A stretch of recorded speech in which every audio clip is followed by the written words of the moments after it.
Lament for Boromir by J.R.R. Tolkien. Through Rohan over fen and field where the long grass grows, the west wind comes walking, and about the walls it goes. What news from the west, O wandering wind, do you bring to me tonight? Have you seen Boromir the Tall by moon or by starlight? I saw him ride over 7 streams, over waters wide and grey. I saw him walk in empty lands until he passed away into the shadows of the north. I saw him then no more. The north wind may have heard the horn of the son of Denethor. O Boromir, from the high walls westward I looked afar, but you came not from the empty lands where no men are. From the mouths of the sea the south wind flies, from the sandhills and the stones. The wailing of the gulls it bears, and at the gate it moans. What news from the south, O sighing wind, do you bring to me at eve?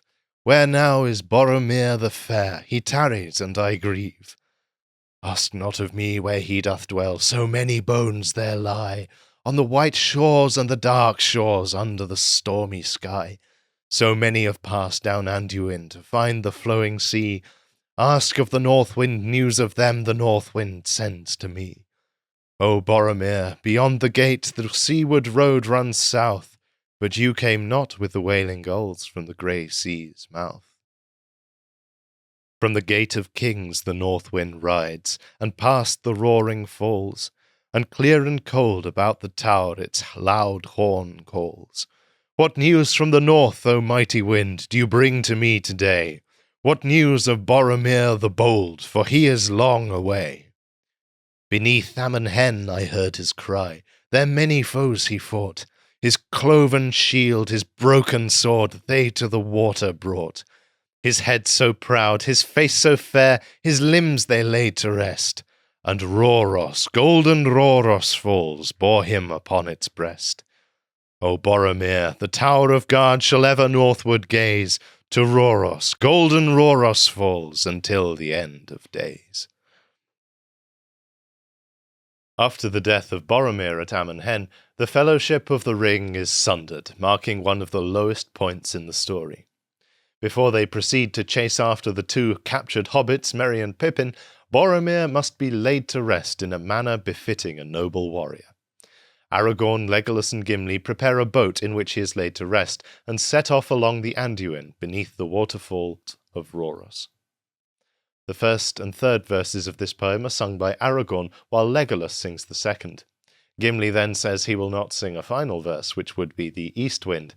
Aragorn tells him that in Minas Tirith they endure the east wind, but they do not ask it for tidings, because in that direction lies Mordor and the evil of the east. In this way, Tolkien accomplishes some significant world-building while taking us through a well-constructed and meaningful lament. Lament for Boromir is sprinkled with a metrical foot that's often used in Greek and Latin poetry, the molossus, consisting of 3 consecutive stressed syllables. Consider grey sea's mouth, long grass grows, no men are. A true molossus consists not merely of stressed syllables, but long syllables, and this forces the reader to slow down.